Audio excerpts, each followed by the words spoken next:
Bienvenidos, estamos en otra edición de Conexión Directa Podcast y donde te encuentres, donde estés, donde ves este episodio, te invito a que te suscribas a mi canal, le des like, compartas y que esta comunidad pueda crecer y espero que, bueno, ya estamos terminando esta primera temporada, nos quedan unas 2, 3 entrevistas aún, pero espero que hayas disfrutado este 2025 con todo lo que hemos compartido a través de este podcast y que lo abraces y también pues ahí nos ayudes a darle como que a conocer mucho más, ¿no?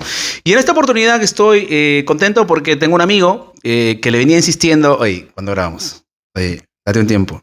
Él me decía, estoy más ocupado que Donald Trump queriendo resolver los problemas del Medio Oriente. Pero ya está con nosotros Josué Machuca. Josué, bienvenido. ¿Cómo estás? Muy bien, muchas gracias, amigo. Los años, ¿ah? Los años, ¿no? No pasan en vano, ya. ¿Cómo estás? Bien, gracias a Dios. Bueno, hace algún tiempo estaba un poquito ocupado. Bueno, que fue recién, ¿no? Recién, ¿no? Estaba un poquito 2, 3 ocupado. meses. Pero bueno, justo que hoy día tenía un proyecto, bueno, alcanzaba un poco el tiempo, ¿no? Y gracias a Dios se dio. ¿Cómo estás, Josué? Nos conocemos hace muchos años y creo que aunque estamos en la misma región... un poco. ¿no? Hemos visto quizá de lejos un poco el desarrollo, no solo personal, no solo académico, sino también ministerial, ¿no? De alguna manera por las cosas que colgamos en redes sociales. Pero hoy con 27 años, al niño, ¿no? Que alguna vez fuiste, que creciste en la iglesia, ¿cómo estás viviendo este tiempo? Sobre todo en tu desarrollo ministerial. En el desarrollo ministerial, es que mira, yo te comento, a lo largo de estos últimos 5 años han pasado un montón de cosas, ¿no? Bueno, cosas que ya no voy a mencionar exactamente, pero cosas que honestamente han ido impactando, ¿no? Positivamente mi vida, ¿no? Que si lo vemos desde una perspectiva general, para algunos sería negativa, pero creo yo que con el pasar del tiempo Dios ha sido bueno y me ha ido enseñando algunas cosas, ¿no? Y justamente en estos últimos 2 años yo considero que han sido unos años donde Dios me ha hablado bastante personal a mi vida, ¿no? Okay. Y la verdad es que estamos ahí trabajando en la iglesia, ¿no? Trabajando, te comentaba hace un momento que estamos trabajando también en la supervisión de algunos líderes, ¿no? Y tratando de que el foco principal de nuestra vida sea Jesús, ¿no? También, justo tú comentabas hace un momento, ¿no? Que no solamente lo tenemos que ver desde una parte general, sino también desde una parte ministerial, ¿no? Y eso justamente es lo que está pasando ahora, ¿no? Ahora en mi vida, ¿no? Que más que enfocarme en otras cosas, estoy tratando como que todo gire por ese lado, ¿no? Por el lado ministerial. Estás en Peniel, en Costco. ¿Cómo ha crecido Costco? ¿Cómo ha crecido la comunidad de Peniel? Ha sido un milagro a través de una visión de parte de Dios para Peniel. ¿Cómo has visto tú ese desarrollo? Desde adentro, porque como hijo de pastor, ¿no? Claro, claro.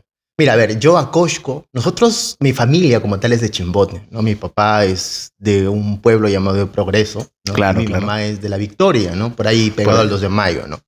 Pero nosotros fuimos a Costco en el año 2000, ¿no? Para esto mi papá... ¿Todavía en el 2000? 2000, sí. Ok. Porque mi papá había pastoreado una iglesia que se llama Cristo Nuestro Rey aquí en... ¿Seoane? No. Creo que está por Bellamar, por ahí. California, es California, si es que no me equivoco, San Diego. Frente al grifo de Bellamar. Claro, ¿no? claro. Entonces, fue la primera vez, ¿no? Y de ahí ya nos fuimos en el año 2000. Hubo candidateó, si es que no me equivoco, y llegó a Peniel. Pero llegó a Peniel con una visión bastante interesante, ¿no? Con una visión de quedarse solamente una temporada, ¿no? Jamás el pensamiento fue como que de quedarse. Ahora ya, por ejemplo, tenemos 25 años en Costco. 25 años. 25 años. Entonces yo llegué aproximadamente de 2 años, ¿no? A Peniel. Muy chiquito, ¿no? Peniel, para los que conozcan, ¿no? Y para los que no conozcan, es una iglesia que cuando nosotros llegamos, siempre ha sido una iglesia... Nunca ha sido de poquitos hermanos, ¿no? Claro, sí. Es decir, llegamos, ya habían personas, ¿no? Habían hermanos. Supongamos que ya había un grupo considerable, ¿no? Entonces llegamos, ¿no? Y como hijo de pastor, a lo largo del tiempo ha sido muy, muy gracioso. ¿Por qué? Porque cuando yo era niño, a mí no me gustaba mucho estar en la iglesia, ¿no? Y eso te puede corroborar cualquier hermano antiguo de la iglesia. No me gustaba mucho estar en la iglesia, ¿no? De hecho, luchaba. Yo vivía en la casa pastoral ahí, en una escalerita, subías y era la casa pastoral. Y a mí no me gustaba bajar, ¿no? Y mi papá era en esa parte era implacable, ¿no? Decía, vamos porque vamos. Entonces, No había elección esa no, hora. tenía que bajar, ¿no? Y honestamente me daba unas buenas peleas a veces con mi papá, nos discutíamos, ¿no? Porque yo no quería bajar y quería quedarme, ¿no? No, pero todos a la iglesia bajábamos, ¿no? Entonces, a lo largo del tiempo yo, en mis conflictos propios, en mis luchas propias como ser humano, como niño, como adolescente, he ido entendiendo un poco de qué es lo que Dios quiere para mi vida, ¿no? Y muy a pesar de que la presión era muchísima, ¿no? Yo sentía un papá que si bien es cierto, se esforzaba en hacer que yo también vaya a la iglesia, pero Claro. con mucha tranquilidad, ¿no? Entendiendo también mis momentos. Tus ¿no? procesos, ¿no? Mis procesos. Yo creo que cada persona que abraza el evangelio va a vivir un proceso, Ujú. independientemente de la familia que tengas o no, si es una familia pastoral o no, pero yo creo que la presión sobre los hijos de pastores es una presión, wow, Claro. Sí, sí. Es una presión, pero al mismo tiempo una es una bendición. bendición. O sea, va muy ligada, ¿no? Va muy ligada de ser una presión, porque la gente, la mayoría de personas, de niños siempre me decía, y honestamente pienso que no soy el único, pero casi siempre recibí este comunicado de algunos hermanos, pero tú debes portarte bien, hijo, porque tú Ajá. eres hijo de pastor, ¿no? Entonces, yo un poco que no entendía, y era mi lucha con mi papá, yo le decía, pero ¿por qué yo tengo que portarme diferente a los demás si yo soy un niño normal, ¿no? Y No nací ¿no? en la cuna. Claro, ¿no? Yo tenía mi proceso bastante difícil, ¿no? Yo, para esto, yo soy abogado y yo desde niño he sido una persona que me gusta decir lo que no me gusta, ¿no? Supongamos, si algo no me parece justo, Argumentas. sí, exacto. Ya. Entonces, a diferencia de mi hermanita, por ejemplo, ella tú le dices algo, ella se calma, ¿no? O sea, tampoco es que sea conflictivo, ¿no? Pero siempre he sido una persona que ha dicho lo que le parece injusto, ¿no? Y no es que mi papá decía cosas injustas, sino que simplemente, como yo lo viví en ese momento, en el pensamiento de adolescente, yo lo decía, lo transmitía, ¿no? Pero bueno, siempre ha sido una bendición, a lo largo del tiempo lo iba entendiendo, ¿no? Hasta que cumplí 15, 16 años y me fui, recuerdo, a una pastoral juvenil, ¿no? A esas famosas pastorales juveniles. Perdón, Sí, sí. antes de que prosigas con esto de la pastoral juvenil, hasta ese momento tú no habías tenido un encuentro con Dios, o sea, por decirlo de alguna manera, o sea, todos tus cuestionamientos, todos los como que, pero ¿por qué tengo que estar en la iglesia? ¿Y por qué esto? ¿Y por qué aquello? ¿Y por qué tengo que ser perfecto si solamente soy el hijo del pastor y no puedo ser un niño normal? Claro. Me supongo que todo eso, a raíz de tener tu encuentro con Dios, cayeron. Claro. Mira, yo fui a esa pastoral juvenil en el año 2014, cuando iba a entrar a quinto año de secundaria. De ahí para abajo yo era una persona que tenía mis arranques, ¿no? Tenía como hijo de pastor y como cualquier adolescente tenía mis momentos bastante críticos, ¿no? Difíciles en la iglesia con los hermanos, ¿no? No es que peleaba, sino que no me gustaba ir a los grupos familiares, nada, ¿no? Pero cuando yo voy, tengo mi encuentro personal con Dios y llego aquí a Cosco, ¿no? A Chimbote, los hermanos realmente que se sorprendieron, ¿no? Y vieron un cambio que quizá no fue de perfección, pero sí había un cambio. O sea, porque yo creo que cuando Dios cambia en tu vida, si bien es cierto, Dios hace un cambio completo, ¿no? Te regenera de forma completa, ¿no? Pero a veces hay cosas que tú tienes en el camino que ir luchando y dejando atrás, Y que ¿no? toman Porque tiempo. no es claro, ¿no? Que toman tiempo. Entonces, pero había un cambio ya en mi vida. Pero a partir de esa fecha de cuando yo tenía más o menos 16 años, año 2014, desde ahí para adelante, que ya estamos 2025, ya terminando este año ya, desde ahí yo no he vuelto a ser el mismo, ¿no? Tendré probablemente mis luchas, ¿no? Todavía, Como todos. ¿no? Como cualquier otra persona, Como pero todos. desde ahí la situación no ha vuelto a ser igual. Igual. Ahora, tienes de profesión, has estudiado Derecho, ¿no? ¿Por qué hacia ese lado? O sea, ¿por qué dentro de todas las carreras que puedan existir, por qué decidiste por Derecho? ¿Por qué por Derecho? A ver, comenzando que siempre me han gustado más las letras que los números, ¿no? Ok. O sea, tampoco es que sea Primer malísimo en argumento. números, pero siempre me han gustado más las letras, ¿no? Siempre me ha apasionado mucho la historia, ¿no? Siempre me ha apasionado un poco política, ¿no? Entonces, un poco como que lo que más se relacionaba, por lo menos en ese tiempo, lo que yo quería, era Derecho, ¿no? Y también era porque como te había comentado hace un momento, yo era de las personas que desde muy niño siempre he sabido comunicar lo que no me parece justo, ¿no? Ok. Entonces, yo, por ejemplo, desde que ingresé a la universidad, podía tener baja nota en todo, aunque no tenía, pero podía tener baja nota como un ejemplo, ¿no? Por así decirlo. Pero, por ejemplo, en exposiciones o cuando había a veces simulaciones, ¿no? De juicios, qué sé yo sacaba muy buena nota, ¿no? Era porque sabía comunicar de una forma u otra y gracias a Dios, pues, siempre Dios, el Señor, me ayudó en ese sentido, ¿no? Entonces, por ahí como que ese lado me fui inclinando. Como que sabías que de alguna manera por ahí era Sí. la rama que tenías que estudiar. Y ahora estás ejerciendo tu carrera, ¿en qué área? Bueno, últimamente estoy viendo temas civiles, ¿no? Y también te dije temas laborales, ¿no?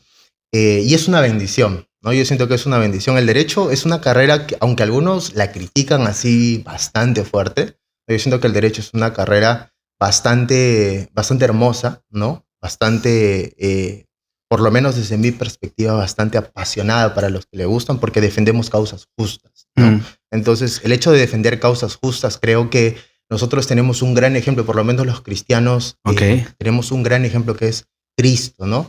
Cristo se presenta en la Biblia como el abogado, ¿no? El abogado de nosotros. Claro. Entonces, creo que es una carrera hermosa para quienes defiendan las causas justas, ¿no? Yeah. ¿Y cuál ha sido tu desafío más grande en esta carrera? O sea, quizás no me vas a contar el caso exactamente, pero digamos, algo que hayas enfrentado. Una vez me pasó con un jefe que tenía, ¿no? Que por ahí quería para yo realizar una documentación que no era correcta. No voy a especificar qué cosa, claro. No, pero por ahí como que quería para hacer algo que yo consideraba que no estaba bien para mí como cristiano, ¿no? Entonces, como que traté de disuadir y bueno, finalmente conversamos, ¿no? Y no lo traté de hacer, ¿no? Pero en realidad el derecho, solamente haciendo un paréntesis, el derecho es una carrera, como te dije, es muy bonita, muy hermosa, pero tiene dos lados, ¿no? Tiene dos lados, ¿no? Por un lado está aquellas personas que, como bien te decía, defienden causas justas, ¿no? Y por otro lado está también aquellas personas que, pues, se van por el otro lado, ¿no? Buscando sus propios fines, ¿no? Sobre todo lucrativos, ¿no? Digamos, sabiendo esto, que hacia dónde ibas con respecto a lo que has estudiado, tu carrera que has escogido, yo creo que una de las luchas de los jóvenes en la iglesia tiene que ver con que qué carrera voy a estudiar, ¿no? Y si realmente con la carrera que voy a estudiar puedo servir a Dios. Sí, definitivamente, ¿no?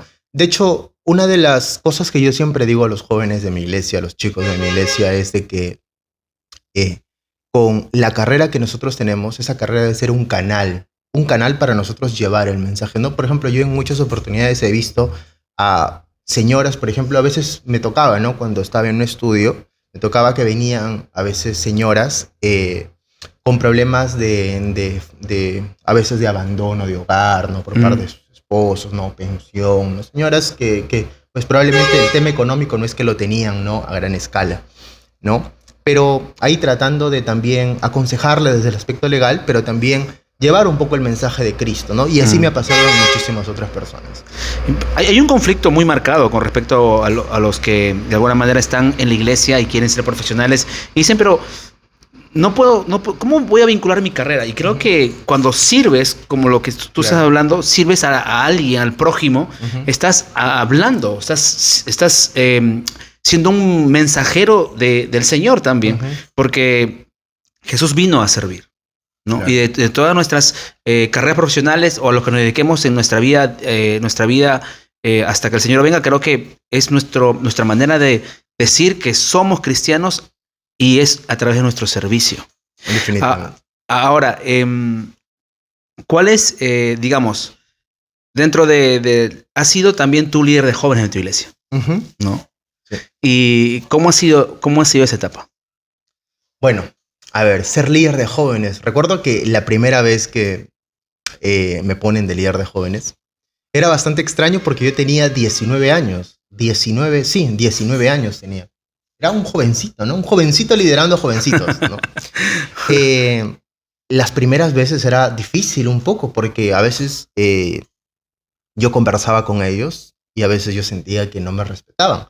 Y ahora, y ahí iba el tema también de cómo yo estaba trabajando, y tuve que darme cuenta, ¿no? De cómo yo estaba trabajando en cuanto a la comunicación con ellos, ¿no? Porque yo entré pensando y diciendo, yo voy a ser un líder diferente, yo no voy a ser así, yo no voy a hacer que la relación sea vertical, sino sea horizontal. Ok. Pero hubo mucha horizontalidad ya, ¿no? O sea, demasiada, ¿no? De manera que yo también me bromeaba, hasta que me aconsejaron, bueno, mi papá me aconsejó y me dijo, siempre debe el líder tener, número uno, un comportamiento diferente, ¿no? Ujú. Número dos, siempre, por lo menos en cuanto a la iglesia, en cuanto a ellos, siempre debe ser el trato diferente también y la expresión diferente, ¿no? Pero finalmente, pues luego de eso ha sido una bendición, ¿no? Una bendición tratarlos, conversar con ellos, ¿no? Y sobre todo entender, y por lo menos en mi pensamiento está, en yo querer ser el líder que a mí me hubiera gustado tener, ¿no? Y bajo esa filosofía yo trataba de llevar pues el liderazgo, ¿no? Que ha sido algunos años ya de mi vida, ¿no?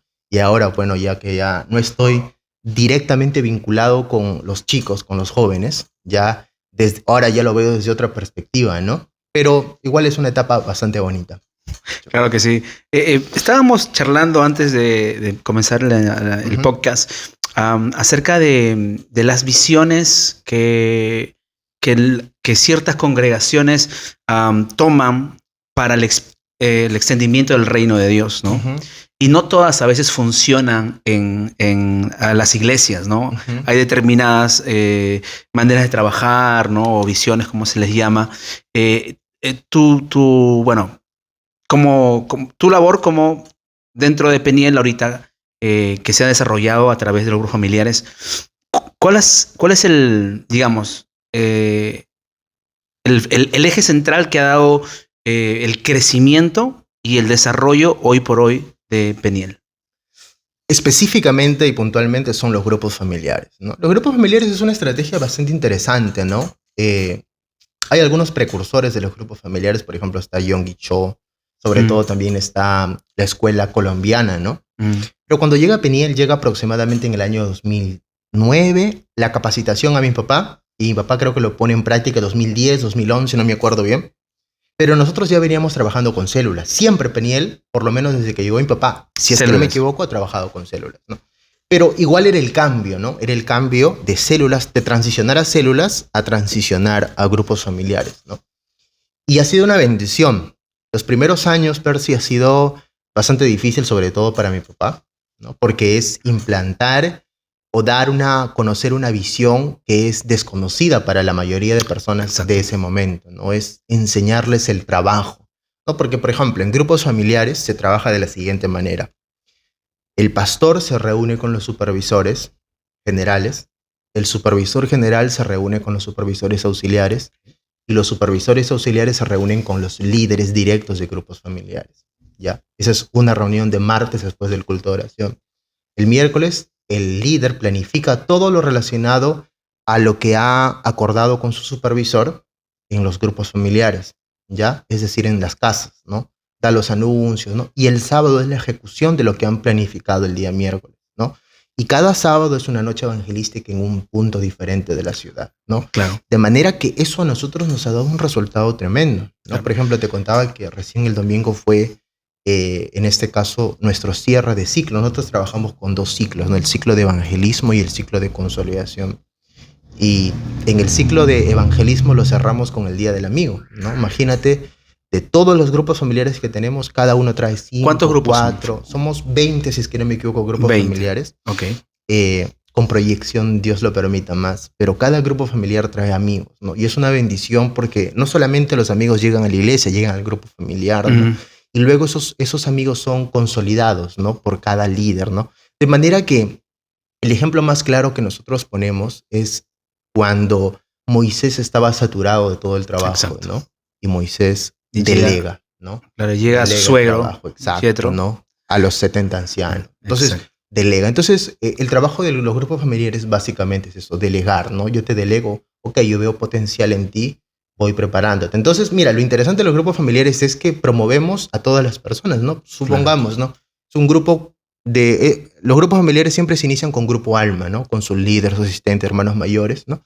Entonces, hay miembros que van llegando, entonces se convierten y les vamos dando privilegios, ¿no? Mm. Cómo se desenvuelven. Si se va desenvolviendo bien y va perseverando, vas a ser un hermano mayor, vas a ser un asistente y posterior vas a ser un líder. Y bueno, gracias a Dios que ahora tenemos. ¿Sabes qué? Me llamó la atención lo que mencionaste hace un rato con respecto a que cada sábado hay como una campaña evangelística en diferentes puntos de la ciudad, ¿no? O sea, lo que normalmente se celebra, digamos, una vez al mes o 2 veces al año, porque algunas iglesias hacen aún campañas evangelísticas. Claro. En los grupos familiares los celebras todos los fines de semana y seguramente hay gente que recibe al Señor Jesús como su Salvador. Ahora, tú estás como supervisor de un grupo, ¿no? Sí, de grupos familiares. De grupos familiares. Sí. ¿Cómo lo llevas? ¿Cómo se maneja eso, no? Bueno, en esencia, las primeras veces que yo me reunía en el MEP, porque tengo un MEP con líderes, era un poco complicado, ¿no? Complicado porque extrañaba un poco el liderazgo cercano a las personas, ¿no? Okay. Porque ahí yo no estoy liderando ya a jovencitos que no conocen, estoy liderando a líderes, ¿no? Es decir, mi trato ya no va con jóvenes ni con personas que son miembros, ¿no? Mi trato va con líderes. Entonces, extrañaba primero un poco, ¿no? Ahora un poco que me he acostumbrado ya al trato con los líderes, ¿no? Que a veces es un poco difícil, ¿no? Porque a veces, bueno, eso sé que en Peniel no pasa, a veces pasa en otras iglesias, ¿no? Pero a veces es un poco difícil porque a veces a un miembro tú le dices A, el miembro a veces dice, ok. Pero a veces a los líderes tú le dices A y el líder te propone B y C. ¿No me entiendes? Sí, ¿no? sí, claro. O a veces hay un argumento también en contra tuya. Bueno, no en contra mía directamente, sino en contra de pronto alguna coordinación. Claro. Entonces, es un tema también de bastante tino, ¿no? O sea, de ver un poco también que tú como supervisor, tú no eres su jefe, no eres una... No, sino que con bastante tino, ¿no? Saber cómo llegar hacia ellos, ¿no? Yo pienso que basado en esa perspectiva está todo bien. ¿Y cuál ha sido tu mayor desafío? O sea, digamos... Como supervisor. Como supervisor. Yo pienso que ha sido justamente las primeras veces, ¿no? Las primeras veces cuando... ¿Has sentido que por tu edad de alguna manera como que no te han menospreciado? ¿En algún sentido? O sea, bueno, mira, sabes que eres... Sí, eres la hija, pero eres el hijo del pastor, pero... En mi iglesia nunca he sentido. Nunca he sentido yo particularmente que ha habido eso. ¿Dónde se ha sentido es cuando... O sea, pero no me lo han dicho tampoco, pero yo lo he sentido, ¿no? Okay. Es cuando a veces he salido a otras iglesias a predicar, qué sé yo, y a veces los pastores, llegan pastores invitados, pero yo soy el predicador, ¿no? Claro. Pero otros pastores invitados pues llegan, hablando de mayores, ¿no? De 50, 60, ¿no? Pastores con su saco. Entonces, un poco como que dije, mira, es el jovencito que o jovencito, ¿no? Entonces yo, de una forma u otra, no es que me sienta mal tampoco, ¿no? Pero como que digo, ¿no? Bueno, quizá piensan que soy un joven, ¿no? Que me enseñaron un joven. Pero en el caso de los grupos familiares y en el caso del supervisor nunca me ha pasado, ¿no? Yeah. Ahora, ¿cómo llevas eso? Porque los que intentamos predicar o estamos en un evento y siempre de repente atrás hay una fila de pastores de las iglesias invitadas y tú eres el expositor de la palabra de Dios, ¿cómo lo llevas? ¿Sientes más nervios de lo normal? ¿O sabes que es una noche para ver lo que Dios puede hacer conmigo? Mira, yo te mentiría si te diría que no tengo nervios. Cada vez que yo predico, cada domingo, cada martes, cada viernes que yo predico, yo tengo nervios, ¿no? Bienvenido al club. Claro, pero esos nervios se acaban cuando yo ingreso, agarro el micro, claro, previamente haber orado, haber estudiado, ¿no? Pero se acaban cuando yo agarro el micro y comienzo, ¿me entiendes? Pero sí me ha pasado, ¿no? De hecho, una ocasión fue el año pasado, si es que no me equivoco, que me invitaron a una iglesia y el pastor era un pastor bastante amigo de mi papá, era un pastor que yo respeto, ¿no? Respeto, ¿no? Un montón.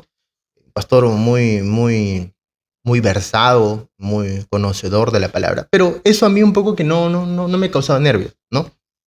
De hecho, más bien soy de las personas que cree que cuando uno estudia, ¿no? Y se apalanca al estudio, yo siento que la disciplina del estudio y la oración, la preparación, porque todo salga bien en ese día, ¿no?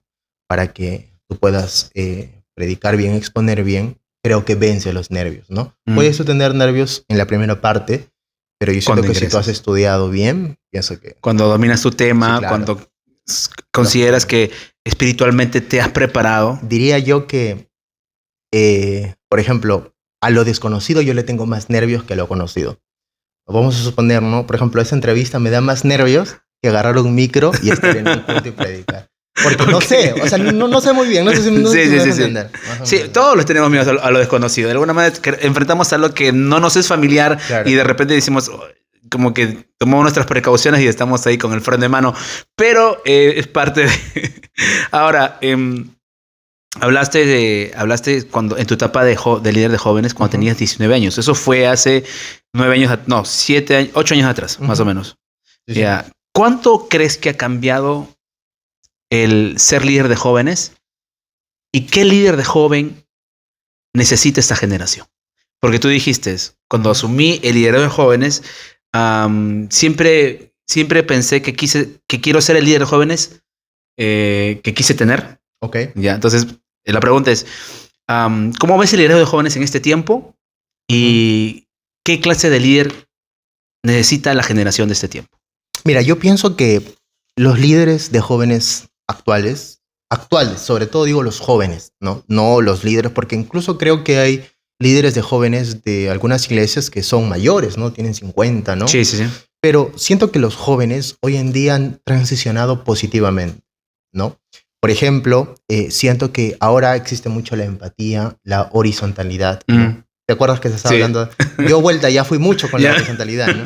Pero siento que cuando hay horizontalidad, es decir, un trato de tú a tú, de entender, de comprender, de entender las luchas, de entender los momentos. Y sobre todo una palabra que a mí me gusta muchísimo, un líder que acompaña, para mí es un líder que está haciendo las cosas bien, ¿no? Entonces, considero que en ese sentido y puntualmente ahí, me parece que va por... O sea, y crees que todo el tema todo el boom ahora de lo que es la inmediatez, las redes sociales en esta generación, que por decir, hoy por hoy ya no hay una generación que te soporte una prédica de 1 hora, ¿no? ¿Cómo lo llevas eso? O sea, ¿cómo crees? ¿Cuál sería la herramienta o de alguna manera la solución para que el joven, el adolescente que viene de repente solamente su sábado, ¿no? Y viene a querer nutrirse, a querer, no sé, conocer más a Dios, lo logre, ¿no? Lo logre con tanta distracción que hay el día de hoy. Ok. Ya, te lo puse en apuros. No es que no entendí muy bien la pregunta. Ok. No, a ver, recapitulemos, por favor. Por favor. No, o sea, te digo, con tanta inmediatez y con tantas cosas y tantas distracciones en redes sociales, y con la distracción que tienen nuestros jóvenes y adolescentes, ¿cómo hacemos para que ellos que vienen una sola vez a la semana o su reunión de jóvenes o adolescentes puedan nutrirse realmente y puedan conocer a Dios? Mira, yo te digo algo. Hoy en día, por ejemplo, hablabas tú de un poco del tiempo, ¿no? Del tiempo, de que un joven soporte una prédica, por ejemplo, de 1 hora, ¿no? Yo diría con respecto a eso, puntualmente, y voy a ir como que puntualmente hablando de ciertas cosas de lo que has dicho, porque has dicho una pregunta que para mí encierra muchísimas cosas, ¿no? Pero puntualmente, dale. Yo pienso que los líderes actuales, y sobre todo líderes de jóvenes, deben ser líderes que deben entender sobre todo cuánto es el tiempo correcto para ministrar, para predicar, ¿no? Yo creo que esas prédicas, ¿no? Si se pueden llamar prédicas de 1 hora y media, ¿no? Ya quedaron en el pasado, ¿no? Hoy en día debemos, si hablamos de prédica, no de enseñanza, ¿no? No de conferencia, estamos hablando de una prédica, ¿no? Entonces, esas prédicas para mí de cortas, de 40, 45 minutos, ya cuando tiempo de administración para mí es suficiente, ¿no? Para mí es suficiente. Ahora, otro gran reto que tiene la juventud hoy es el reto también de las redes sociales, ¿no? Por ejemplo, yo tengo amigos que no son cristianos y me dicen, yo no necesito ir a la iglesia, si yo quiero ver una prédica, la puedo ver por transmisión o la puedo ver por TikTok, ¿no? Pero yo siento que no se compara nada, ¿no? No hay ningún tipo de comparación, ¿no? Yo creo que, de hecho, es lo que la palabra nos aconseja, ¿no? Que no debemos dejarnos de congregar y es necesario. Ahora, ¿qué pasaría si hay una persona que nos está viendo y dice, pero hermano, mi iglesia es una iglesia antigua? Porque hay iglesias antiguas, precarias, arcaicas, ¿no? Que todavía el pastor, vamos a poner un caso hipotético, el pastor es un hombre de 80 años, es un pastor es un hombre de Dios, ¿no? Mm. Pero tiene todo el pensamiento antiguo, ¿no? Ujú. Toda la estructura antigua, ¿no? Entonces, el pastor cada domingo está allí y comienza a dar su mensaje de 1 a 2 horas. Tú traes a tus invitados no lo entienden al pastor, ¿no? Entonces yo pienso de que la transición y entender el público de hoy es importantísimo, ¿no? Sobre todo los tiempos. Sobre todo el tiempo, ¿no? Y aparte que, o sea, si queremos no olvidar a esta generación, Ujú.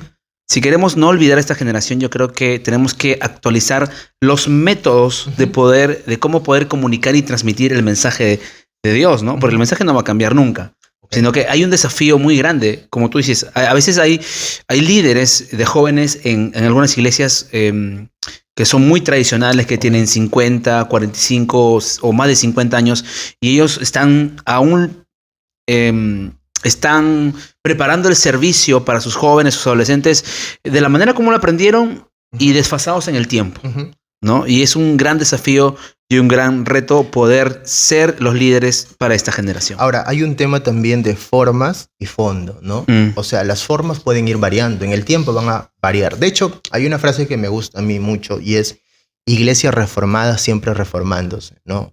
Una frase que me gusta mucho que esté dentro de la tradición cristiana de la iglesia, ¿no? Yo siento que en el pasar de los tiempos, la iglesia va a pasar por muchos cambios, ¿no? Hoy tenemos una iglesia que no era igual como eran en los 90s, ¿no? La música no es igual, ¿no? Pero yo siento que los métodos pueden ir cambiando, pero el fondo jamás tiene que cambiar. No tendría la por qué. palabra, claro, la palabra tiene que ser clara, tal y como siempre lo ha sido. Definitivamente. ¿Sabes qué? Para cerrar, te he visto en TikTok. Ok. Mira, y lo quiero hacer en YouTube también. Te he visto en TikTok. Ajá. He seguido algunos de tus videos, ¿no? Ok. ¿Cómo los preparas? Ok. Mira, es un proyecto que yo siempre lo he tenido en mente, ¿no? A mí me gustan mucho las redes sociales también, ¿no? Me gustan mucho las redes. De hecho, ahora te comento, ¿no? Estoy tratando de preparar un proyecto para YouTube, ¿no? El mismo formato, claro, adecuado al formato horizontal de YouTube, ¿no? También narrar un poco de historias. Y eso me influye mucho porque siento que puedo dejar un mensaje positivo. En TikTok, por ejemplo, lo que hice fue básicamente contar ¿Cuál ha sido tu video con más alcance? ¿Cuántos vistas has tenido? 1 millón. 1 millón, ¿no? 1 millón de personas. 1 millón de personas para un testimonio que había de una persona, ¿no? Una historia de una persona, ¿no? Pero, mira, yo me influí mucho hay un mexicano, un hijo de pastor también, se llama Samuel Adrián Samuel. Ah, claro. Samuel Adrián. Sí, Sí, él canta, Él pero también hace videos, ¿no? Sobre la coyuntura, sobre lo que está pasando. Y toca estos temas de historia también, ¿no? Claro, sobre cosas que han pasado. Pero al final, si tú te das cuenta, él deja tiene una reflexión siempre. Sí. Entonces, ahí voy yo, ¿no? Me gustaría, porque a mí me gusta un poco el entretenimiento también, ¿no? Que la gente pueda ver, ¿no? Aparte que Samuel Adrián tiene un público ya ganado, claro. Y también que sabe hacia dónde dirige. Habla mucho de valores. Sí, claro, definitivamente. Entonces, por ahí más o menos va, ¿no? Ese tema. Sí. ¿Y cuánto te demora en preparar algo? Muchísimo. Todavía, como soy un novato, ¿no? Sí, en redes sociales, ¿no? Un poco como que me cuesta a veces los guiones, ¿no? Pero es poco a poco, pienso, ¿no? Y también me demora bastante, ¿no? Sobre todo una edición. ¿Grabas? O sea, ¿eres de los que eres perfeccionista en todo? No en todo. Pero digamos, en este caso, en los videos. Claro, pero en los videos trato de que salgan como a mí me gustaría verlos. Sí. O sea, por ejemplo, yo veo el video. Si le gusta, le puede gustar a mi hermana, le puede gustar a mi mamá, le puede gustar a mi amigo. Pero si a mí no me gusta, yo no saco el video. No sacas el video. No, porque es un video. Tú eres tu mayor filtro. Sí, claro. Y yo soy mi mayor hater. También. ¿Me entiendes o no? O sea, yo digo, no, pero le faltó esto. Sí, claro. Pero debe decir esto. Definitivamente. ¿No? Muy bien, Josué. Vamos a entrar a la parte del ping-pong. Te voy a dar 2 opciones y tienes que elegir. Son preguntas rápidas. Preguntas rápidas, sí. Ok. Lily Gugman, Marcela Gándara. Marcela Gándara. ¿Salmos o proverbios? Salmos. ¿Antiguo o Nuevo Testamento? Nuevo Testamento. En liderazgo, ¿Moisés o Josué? No machuca. Moisés. Yeah. ¿Evangelios o epístolas? Evangelios. ¿Libros históricos o proféticos? Históricos. ¿Marcos Wick o Jesús Adrián? No, por lo segundo no me preguntes. Sería por Marco Juicio, sí. Lo vamos a quemar. Miel, San Marcos o Barak. La Ivy. Ninguno de los dos. ¿Un corazón o rojo? Un corazón me gusta un sí. montón. Como iglesia, camino de vida o agua viva. Yo pienso que tengo posturas diferentes con las dos, no muy marcadas, pero agua viva para mí es otra cosa que camino de vida. Así que por temas de formas me gusta más camino de vida. Más camino de vida. Más camino de vida. Sí, okay. ¿Evan Kraft o Kiki Pavón? Evan Kraft. Ya. Como pastor de jóvenes o predicador juvenil, Dante Gebel o Itiel Arroyo. No, yo siento que Itiel Arroyo se ha reformado bastante. Ya. Como pastora, okay. Cash Luna o Danilo Montero. Ninguno. Me reservo. Puerto Seguro 2020. No, Puerto Seguro, definitivamente. No fuiste. No fui. Gigi Ávila o Billy Graham como evangelista. Billy Graham. Luis Palau o Benny Hinn. Benny Hinn, no. Y el otro Luis Palau no lo conozco. No lo has escuchado tampoco. No lo he escuchado. O sea, he escuchado de nombre. Claro, pero no se aventó un sermón así para escucharlo. Ok, y por último, Peniel es... Peniel es una familia, ¿no? Algo que siempre digo es bienvenidos a su familia Peniel. Siempre que me toca predicar, la parte inicial digo, hermanos, bienvenidos a su familia Peniel. Porque más que una iglesia somos una comunidad conjunta, ¿no? Y para terminar, ya para cerrar, la idea de Peniel no es hacerse una mega iglesia. La idea de Peniel es hacerse una comunidad donde todos nos podamos conocer y haya una relación fraternal en todos nosotros. Como una familia, pues, ¿no? A eso nos llama la Biblia. Genial. Josué, muchas gracias. Gracias por esta conversación. Gracias por tu tiempo. Esperamos vernos en otra ocasión, si Dios se lo permite. Invita a que te sigan tus redes, TikTok, no sé, y también tus palabras finales. Bueno, muchas gracias por la oportunidad, amigo. Espero que me sigas invitando ya cuando sea más famoso. Y bueno, nada, ¿no? No soy muy activo todavía por redes sociales, pero ya pronto se viene un canal de YouTube. Así que ahí ya cualquier cosa en YouTube, Josué Machuca, me pueden buscar. Así que eso es todo. Bendiciones.